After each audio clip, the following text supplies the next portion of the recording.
예수님의 고난주간의 행적을 우리가 함께, 고난주간 오늘 화요일인데 매일매일 그 예수님의 행적을 통해서 한 주간 은혜를 나누고 있습니다. 오늘은 이제 화요일 예수님이 어떤 일을 하셨을까? 어제는 뭐 하셨죠, 예수님? 네? 어제 하신 일도 잊으셨어요. 그렇죠. 네. 맞아요. 그렇죠. 사실 이제 어제 예수님이 종려주일에 예루살렘에 한번 들어와서 성전을 다 둘러보시고 다시 베다니로 나가셨다가 쉬시고, 월요일 날 어제 들어오시면서 무화과 나무 이렇게 보시고, 순서상 그래 무화과 나무 열매가 없음을 보시고 저주하셨어요. 그리고 성전에 들어가서 성전을 이제 매매하는 자들, 돈 바꾸는 사람들, 그들의 상을 둘러보시면서 예수님이 뭐라고 그래? 교회는 뭐 하는 곳이다? 기도하는 곳이다. 그 예수님은 교회 안에서 뭘 하셨어요? 고쳐주셨어요. 교회에서 일어날 일들. 오늘 화요일은 예수님이 어제는 사실 고난주간 월요일은 행동을 통해서 사실 많은 충격을 주었어요. 아마 어제 예수님 예루살렘 성전 그 심장부에 들어가서 오랫동안 돈 바꾸는 사람, 매매하는 사람, 그 오래된 관습 아니에요? 그걸 다 둘러 엎으시고 난리를 다 뒤집어 놔버렸단 말이죠. 아마 그 자체로 그 당시 종교 지도자들, 이런 사람들은 큰 충격을 받았을 거예요. 도대체 저 사람 뭔데 오랜 전통이 우리가 지금 하고 있는 여기에 개입해가지고 다 둘러 엎고.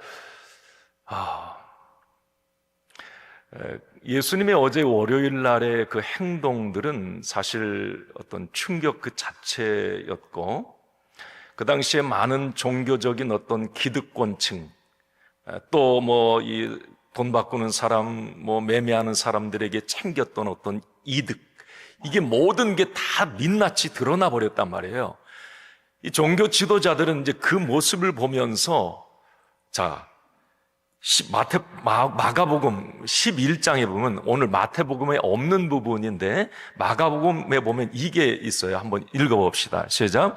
대제사장들과 서기관들이 듣고 예수를 어떻게 죽일까 하고 꾀하니, 이는 무리가 다 그의 교훈을 놀랍게 여김으로 그를 두려워함이더라. 이제 종교 지도자들 같은 경우는 자신의 어떤 부정과 부패가 드러나고 이러면서 자존심 엄청 상했을 겁니다. 예수님을 어떻게 죽일까? 이제 죽이자, 저거 살려두면 이 앞으로 골치 아프다, 이제 이런 생각을 했던 것 같아요.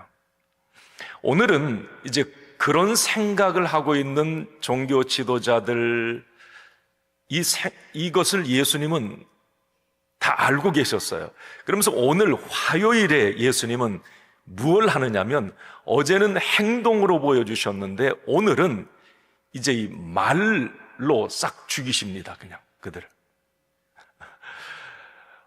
그래서 오늘 예수님의 이 어떤 설교일 수도 있고 비유를 들기도 하고, 또 그 부분에 대해서 제 종교 지도자들은 예수님께 난해한 질문을 던지기도 하고, 예수님은 그 부분에 대해서 대답을 하시고, 또 그들에게 저주를 퍼붓기도 하고, 오늘은 말싸움하는 거예요.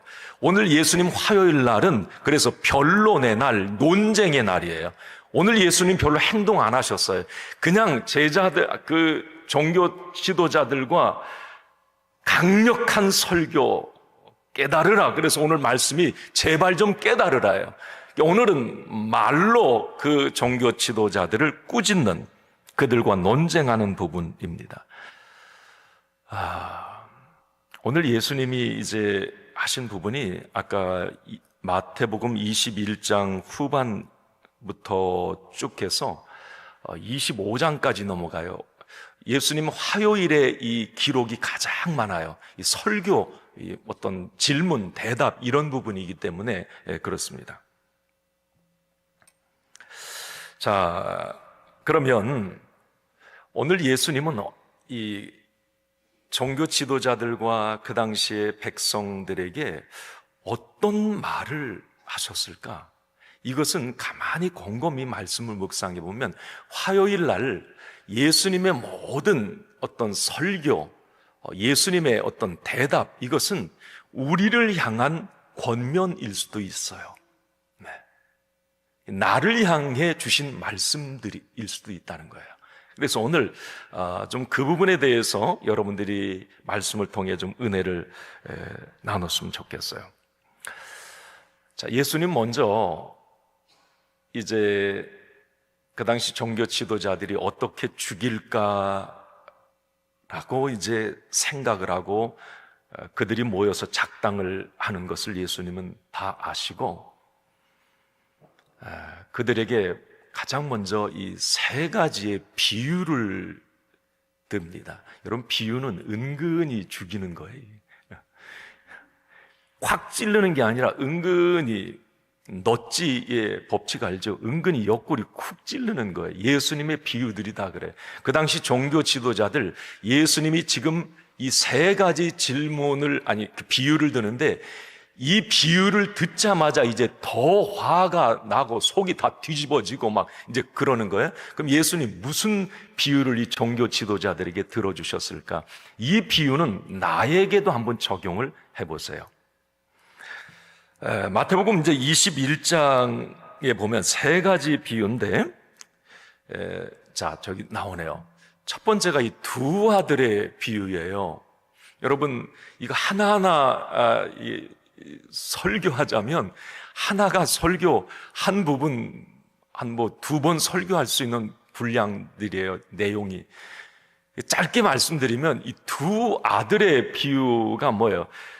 어떤 사람에게 두 아들이 있는데 첫째 아들은 예스맨이에요. 아버지가 야, 너 가서 좀 일 좀 해. 그러면 예, 알겠습니다.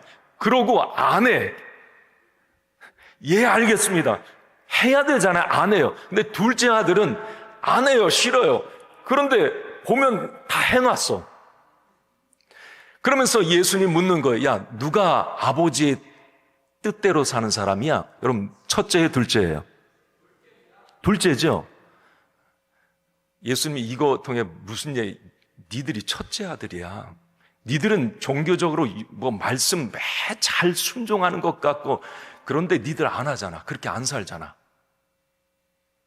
둘째 아들, 그 당시에 세리와 창녀 뭐 소외된 자들은 못 살아요. 그렇게. 그렇지만 주의 말씀을 사모하고 말씀이 선포되면 예, 아멘 순종하고. 그 비유예요. 이 종교 지도자들 자존심 엄청 상했을 겁니다. 니들이 첫째 아들이야. 예스맨들. 그 아까 또 두 번째 뭐예요? 두 번째? 자, 악한 포도원의 농부의 비유. 이것도 마찬가지예요. 어떤 포도원 이 주인이 있는데 너무 포도 농장이 크니까 이 농부들에게 맡겼어요. 몇 명에게. 야, 나 저기 다른 데 가 있을 때는 니들이 좀 잘 관리 좀 해줘. 그들이 이제 그 포도원을 관리를 하는데 열매를 거둘 때가 돼서 이 주인이 자기 종들을 보내서 그 좀 열매 수익을 좀 거둬들인 걸 달라고 이제 그런 거예요. 그런데 이 농부들이 자기 것도 아니면서 주인이 보낸 그 종들을 막 때려 죽여요. 이 주인이 화가 난 거예요. 또 보내. 이번에도 그냥 막 못 살게 굴더니 그 주인이 보낸 종들을 죽여요. 나중에는 이 주인이 아들을 보내요. 아들, 설마 내 아들을 그렇게 하겠는가? 그런데 이 사람들이 아들까지 죽여요. 이 악한 농부 누구냐? 니들이야. 아들은 여기 예수님 자기를 말하거든요. 이제 자기가 저들에 의해서 죽임 당할 걸 예수님 아시는 거예요. 악한 농부의 얼마나 악한, 자기 것도 아니면서 그냥 막 난리가 난 거예요. 이런 비유, 악한 농부들이 너희들이야. 여기 이쯤 되면 돌았을 거예요, 대제사장들. 이 비유, 세 번째 비유는 뭐냐면 혼인잔치의 비유죠. 임금이 잔치를 열어서 다 초청장 보내서 했는데 오라고 하니까 핑계대고 안 와요. 나 못 가. 나 가기 싫으면 나 바빠. 밭 가야 되고 소몰아야 되고. 임금이 화가 나니까 어때요? 나중에 그 사람들 말고 거리에 나가서 아무나 다 오라고 그래. 그 당시에 이제 소외된 자들, 가난한 자들 아무나 다 오라고 그래. 오히려 그들이 잔치에 참여해요. 청함을 받은 자들은 많은데 진짜 택함을 받은 자들은 없다. 청함 받은 자들, 초청장 받은, 먼저 특권 가지고 있는 너희들이 그 사람들이야. 이런 얘기들이에요. 그러니까 어쨌든 예수님은 이 비유를 통해서 당시에 이 종교 지도자들, 너희들의 모습이 첫째 아들 예스맨들이고 너희들이 악한 농부들이고 너희들이 먼저 어떤 특권, 권리를 가지고 있는 사람들인데 그 잔치에는 진짜 참여하지 못하는 그런 바보들, 니들이야, 니들. 예수님은 그들의 어떤 잘못된 것을 비유를 통해서 오늘 지적을 하세요. 화요일에. 이 비판이죠. 제발 좀 깨달으라고 말이죠. 여기서 저는 사람에게는 이 감이 있어요. 감. 뭐가 있다고요? 좀 졸리니까 따라해봐. 사람에게는 뭐가 있어요? 감이, 필, 느낌이 있는데, 사람은 육감이 있어요. 여러분, 육감, 이 필, 느낌, 직감, 예감. 이게 뛰어난 사람들이 있어요. 우리 여성들은 그런 휠이 더 느낌, 이게 예민하잖아요. 민감해요. 이것은 여러분 예를 들면 이 육감이라고 하는 것은 인생의 연륜, 나이와 관계될 수 있어요. 오래 또 이 삶을 사신 분들은 이 육감이 대단해요. 자, 지감도 있어요. 이 지감이라고 하는 것은 지식, 원리를 아는 거예요. 이것은 공부해야 되는 것. 배우면 이 지감이 뛰어나요. 어떤 분야에. 그래서 이론을 만들어내고 그 지감으로 인해서 직업을 얻기도 하고. 자, 그런데 이 영감이라고 하는 게 있어요. 영감은 보이는 영감이 아니고 영감이 있는데, 영감은 뭐냐면 하나님을 아는 지식을 말해요. 하나님이 믿어지고 하나님의 말씀을 봐도 그 말씀 속에서 뭔가 하나님 성령의 어떤 일하심을, 성령의 역사를, 그 느낌을 팍팍 받아요. 하나님의 말씀을 봐도 이해가 되고 막 은혜가 되고, 이걸 영감, 영적 느낌이라고 그래요. 당시 여러분, 제가 왜 이 말씀을 드리냐면, 당시 종교 지도자들, 예수님이 비유를 통해서 그렇게 얘기를 하고 지적을 했으면 깨닫고 뭔가 돌이키는 게 맞는 거예요. 그런데 그 당시에 종교 지도자들은 뭔가 성경 박사들이고 오랫동안 하나님을 믿었던 사람들이고 하나님을 가르쳤던 사람들이에요. 그들에게 육감, 지감은 탁월했습니다. 척하면 척이에요. 예를 들어서 그 당시에 많은 백성들도 그랬단 말이죠. 예수님 종려주일에 주일에 입성하실 때, 야, 저분이 왕감이야. 저분이 왕되면 우리가 살아. 이 느낌은 대단했어요. 예수님 딱 어떤 얘기하면 척척 대제사장들 알아요. 그런데 깨닫고 돌이켜야죠. 알면 뭐합니까? 이 지감, 다시 말하면 그 당시에 많은 종교 지도자들의 문제는 뭐였느냐면 이 영감이 없는 그 영감, 뭔가 깨닫는 은혜가 없어요. 깨닫는 은혜가. 저는 오늘 화요일 예수님이 비유를 통해서 말씀을 주세요. 저는 오늘 저와 여러분들에게 그런 권면을 드리고 싶습니다. 우리 모두에게 깨닫는 은혜가 있기를 바랍니다. 깨닫는 은혜가 있기를 바랍니다. 영감, 영적 느낌이 살아있기를 바랍니다. 찬양을 해도, 말씀을 들어도, 기도를 해도 뭔가 하나님의 어떤 손길과 주님의 임재, 그 은혜를 팍팍 느끼는 저와 여러분들이 되기를 바랍니다. 이게 영감이 살아있는 거예요. 영적으로 민감하고 예리해야 하는 거죠. 그 당시 종교 지도자들은 영적으로 죽었어요. 둔감했어요. 좀 깨달으라, 제발 좀 깨달아. 아니, 이쯤 되면 좀 알아야지. 그쯤 예수 믿었으면 좀 느끼고 뭔가 깨닫고 돌이켜야지. 오늘 고난주간 화요일 우리에게 주시는 메시지입니다. 자, 이제 예수님이 이렇게 화요일에 성전에서 막 종교 지도자들에게 이렇게 얘기를 하니까 종교 지도자들은 그 이야기를 듣고 안 돌이켜요. 구제불능이에요. 이제 나중에 구제불능 시리즈가 나와요. 조금 있다가 한번 보세요. 미치는 거예요. 예수님 입장에서. 아니, 그쯤 되면 좀 알아들어 먹어야지. 종교 지도자들이 돌이키기는커녕 서서히 발톱을 드러냅니다. 그게 이제 그 다음 장에 진행이 되는데, 마태복음 22장 종교 지도자들이 이제 서로 모여서 논의를 해요. 아니, 비유로 우리를 죽여? 우리의 자존심을 건드려? 그러면서 이 사람들이 세 가지 질문을 예수님께 던져요. 그건 자기들끼리 짰어요.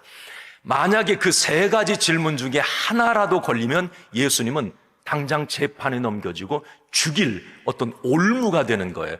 그 당시에 가장 민감한 그 부분에 안 걸려들 사람이 없어. 이 세 가지 질문 종교 지도자들이 예수님께 딱 던지면 여기에 그 누구도 안 걸려들 사람이 없어요. 그러면 꼼짝없이 예수님은 죽는 거야. 예. 빌미를 잡는 거예요. 자, 그런데 결론적으로 말하면 이 세 가지 질문을 자기들이 던져놓고 그 올무에 자기가 빠져요. 예수님이 얼마나 대단했는지. 자, 그러면 한번 마태복음 22장 15절 오늘 화요일 한번 봅시다. 시작. 이에 바리새인들이 가서 어떻게 하면 예수를 말의 올무에 걸리게 할까 상의하고, 그리고 이제 세 가지 질문을 던지는데 그 세 가지 질문 한번 스크린 보여주세요. 좀 우리가 이제 평상시에 그냥 다 찢어져 나눠서 듣던 설교 말씀을 이게 이런 맥락에서 이런 게 나왔구나. 고난주간에는 저를 통해서 좀 말씀을 깊이 있게 들여다보는 거예요.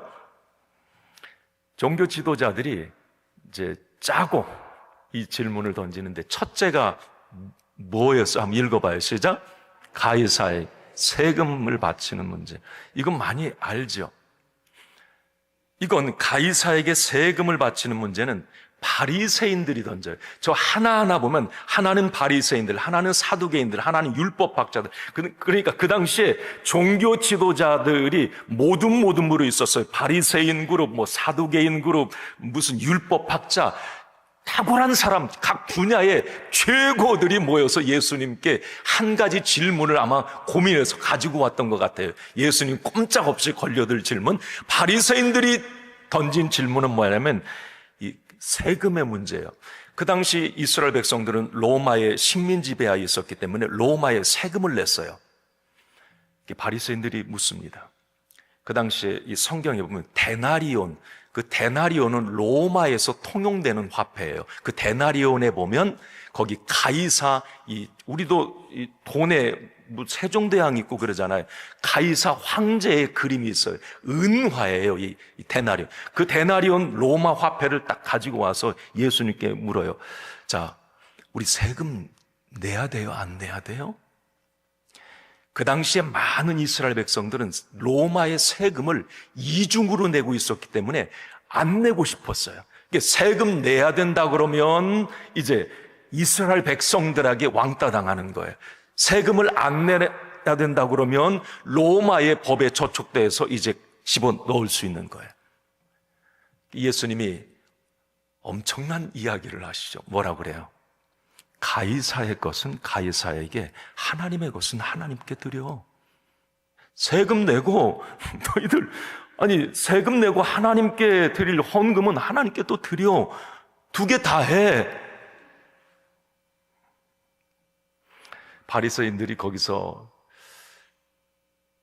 꼼짝없이 이제 그 예수님의 그 대답에 놀라게 되죠. 또 하나는 두 번째 이 부분이에요. 부활의 논쟁. 뭐 참 깁니다. 부활의 논쟁.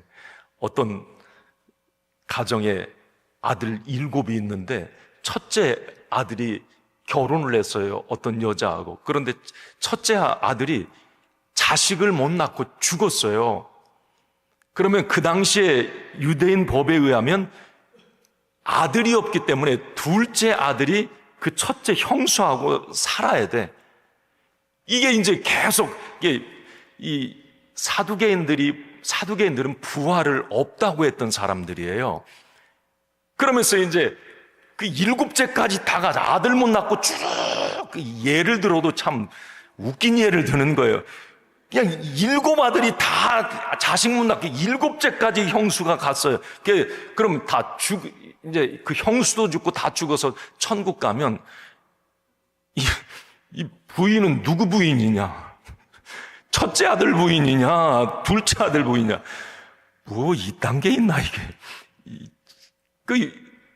그러니까 예수님이 천국에는 시집도 장가도 가지 않는다. 다 천사와 같은 모습이다. 어쨌든 그런 질문, 율법학자들은 가장 큰 계명이 뭐냐? 예수님은 하나님 사랑하고 이웃 사랑하는 거다. 어쨌든 이 예수님을 궁지에 몰기 위해서 그 당시 종교 지도자들 대표들이 던진 질문에 대해서 예수님이 너무 명쾌하게 대답을 했을 때, 그 반응들을 성경에는 그대로 기록을 해놨어요. 마태복음 22장 22절을 한번 봅시다. 이 질문 대답 끝난 이후의 반응이에요. 읽습니다. 그들이 말을 듣고 놀랍게 여겨 예수를 떠나가니라. 33절에 시작. 무리가 듣고 그의 가르침에 놀라더라. 46절도 읽어봅니다. 시작. 한마디도 능히 대답하는 자가 없고 그날부터 감히 그에게 묻는 자도 없더라. 예수님의 완승이었어요. 이 깜도 안 되는 게 예수님한테 막 어떤 이 질문을 그렇게 던져대니까 좀 깨닫긴 하지. 예수님은 그 대답에 대해서 명쾌하게 보여주십니다. 그러면서 예수님이 마지막으로 오늘 말씀에 화요일이에요. 이제 그들의 어떤 상황, 놀라고 그냥 돌아갔겠어요? 뒤에 보면 이제 더 예수님을 죽이려고 아예 이제 단단히 마음을 먹어요. 이제 더 자존심 상한 거죠. 그 예수님은 그걸 아시고 마지막으로 그 종교 지도자들을 향해 저주를 선언하세요. 이제 예수님도 생각했는가 봐요. 구제불능. 저것들 도대 안 돼. 그러면서 화 있을진저 이걸 7화라고 그래요. 7가지 저주라고 합니다. 깨닫지 못하는 구제불능의 사람에게 그냥 저주를 선언해 버리세요. 놀라운 말이에요. 오늘 화요일에 예수님의 이 변론, 논쟁, 이 말씀들은 이 엄청난 말이거든요. 그게 오늘 이제 23장부터 7가지 화, 여러분 성경에도 이제 화 있을진저 이렇게 말을 해요. 여러분 영어 성경에 보면 NIV 성경 가지고 계신 분들은 화 있을진저 딱 시작하는데 와우 그래요. 와우 이렇게 시작합니다. 이건 아이고 그런 말이에요. 아이고. 메시지 성경에는 구제불능이구나 이렇게 하고 시작해요. 너희들 구제불능이구나. 그러니까 구제불능 시리즈 7가지 화가. 그러면 오늘 이 마지막으로 이제 우리 7가지 화, 예수님이 무엇에 대해서 그렇게 저주를 퍼부었는지, 어떤 그 모양에 대해서, 어떤 행위에 대해서 그렇게 저주를 퍼부었는지, 그 행위는 지금 종교 지도자들 그리고 깨닫지 못하는 많은 백성들의 모습이에요. 너희들이 계속 깨닫지 못하고 계속 쭉 나가면 이런 저주가 너희에게 임한다라고 얘기를 하는 거예요. 자, 우리 첫 번째 화는 이거예요. 13절, 23장 13절에 나오는데, 그냥 시간 없으니까 빨리빨리 보고 마칩시다. 자, 1화는 한번 읽어봐요. 시작.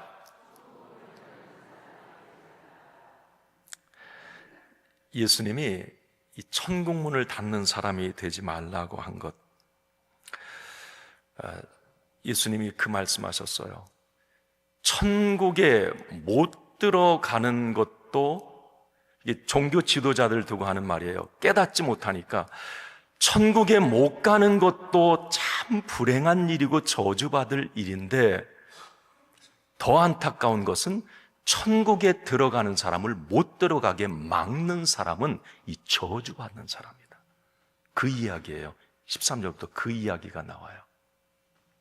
종교 지도자들이 그때 행위였어요. 자기도 천국에 못 가는 사람인데, 아니 그 당시에 많은 사람들이 예수님을 믿고 예수님을 따르려고 하면 그거 떼어놓고 예수 메시아로 못 믿게 하고 못 따르게 하고 방해하고 천국에 가려고 하는 사람도 막는 너희들이요, 화 있을진저. 이걸 여러분 물귀신 작전이라고 그래요. 자기 혼자 안 죽겠다는 겁니다. 뭔가 나쁜 일 하면 그냥 자기 혼자만 하는 게 좀 그러니까 누구를 꼭 끌어들여요. 막 동조자를 만들어내, 같이 죽게 되네, 같이. 이게 그 당시 종교 지도자들이었어요. 뭔가 예수 잘 믿으려고 하면 꼭 물귀신 작전 해가지고 끌어내리고, 이 똑같은 거예요.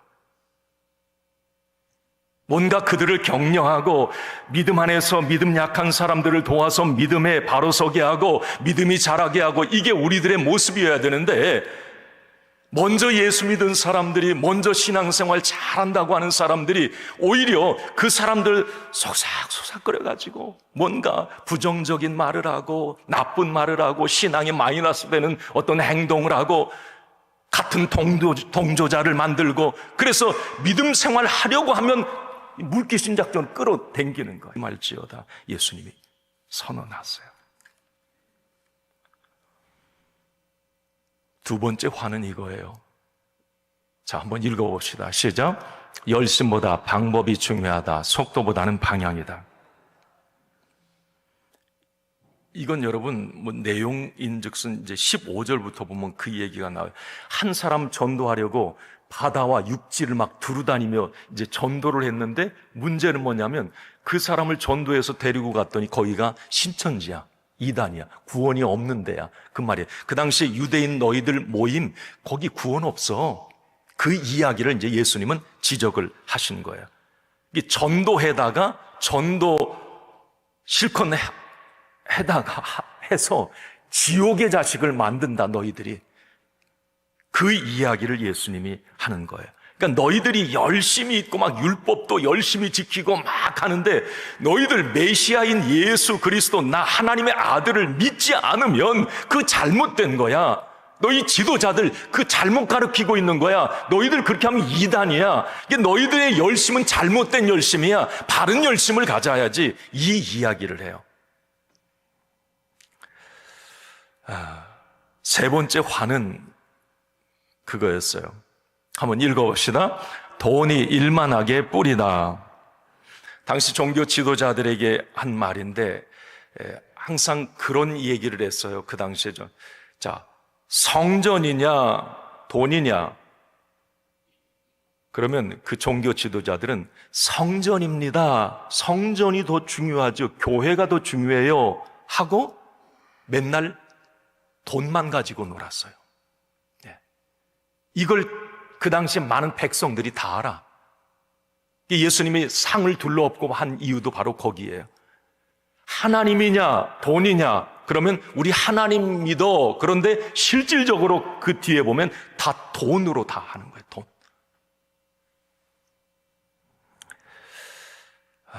그 당시에 교회가 그렇게 썩어 있음을 예수님은 지적하시면서 돌이키지 않으면 화 있을진저 저주가 임할지어다, 이렇게 얘기를 합니다. 우선순위가 바뀌면 내 인생에 화가 임한다는 말이에요. 자, 그 다음에 네 번째, 다섯 번째, 여섯 번째는 하나로 묶여 있어요. 내용은 같아요. 7가지 중에 내용은 4, 5, 6은 같아요. 자, 한번 읽어봅시다. 겉보다 속이 중요하다. 이제 11조 드리는 문제, 그러니까 그 당시에 막 박하, 근체, 이건 11조 안 드려도 되는 것까지 해가지고 11조 생활은 잘 하는데 11조 정신은 없는 거예요. 남한테 보여주려고 하고, 드러내고, 나 이런 사람이야. 이런 식으로. 그 다음 종교 지도자들이 그랬어요. 나는 금식도 2번 하고, 나는 이런 사람이야. 아니라는 거죠.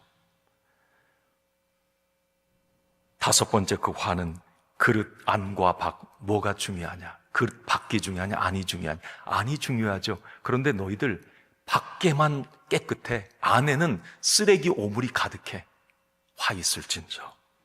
6번째, 너희들 회칠한 무덤. 우리 많이 들은 이야기. 무덤 겉은 잔디 잘 깎아놓으면 깨끗하고 너무 거기서 도시락도 먹고 그래. 그런데 그 무덤 안에는 뭐가 있는 줄 알아? 아이고 무서워. 더럽다. 너희들의 모습이 그 모습이야. 돌이키지 않으면 화가 있을진저. 마지막으로 여러분 7번째 화를 예수님이 말하는데 7번째는 한번 같이 읽습니다. 언행, 불일치. 예수님이 예를 들어요. 너희들 옛 선지자들, 그리고 선지자들의 그 당시에 어떤 무덤도 있었고 비석도 잘 세워놨는가 봐요. 선지자들, 구약의 선지자들. 지금도 우리 성지 가면 가보고 하잖아요. 거기 비석들을 막 광이 나도록 닦아요. 이 종교 지도자들 막 닦고 그러면서 비 맞으면 비 맞을까 막 우산 갖다 덮어놓은. 그런데 실제적으로는 선지자들을 죽여, 뒤에서는. 예를 들면 여러분, 세례 요한 같은 경우도 당시 많은 이스라엘 백성들이 선지자라고 그랬어요. 그런데 어때? 세례 요한 어떻게 죽여요? 헤롯 왕 때 사실 종교 지도자들이 그 잔치에 초청되어져 가요. 헤롯 세례 요한 죽이려고 하는 음모 다 알고 있었단 말이죠. 그런데 세례 요한 목 땡강 그 잔치에서 잘리죠. 누가 다 거기 있어서 종교 지도자.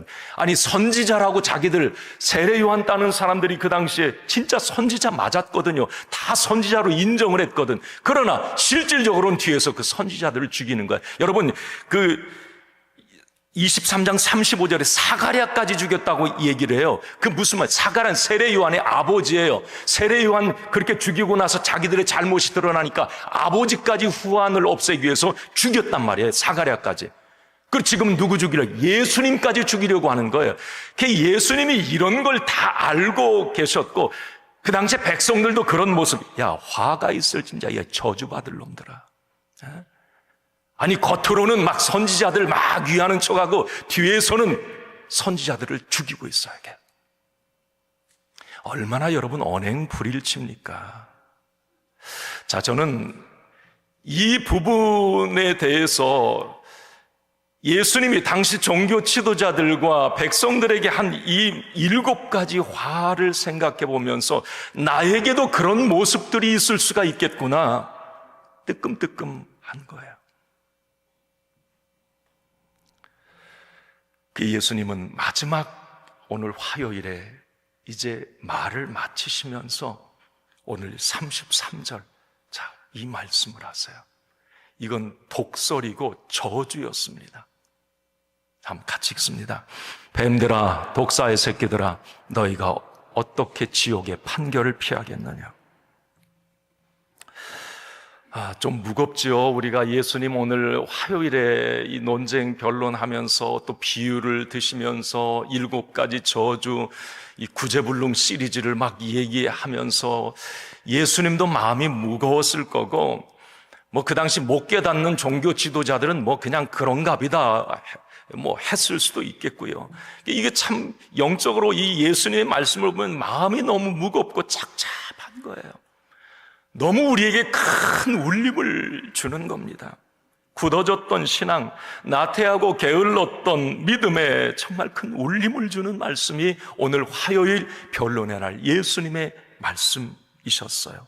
어서 속히 돌이키라고, 어서 빨리 깨달으라고 촉구하시는 말씀.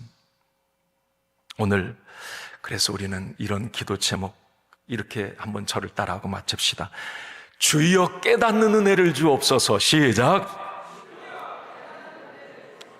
아멘. 주여 깨닫는 은혜를 주옵소서.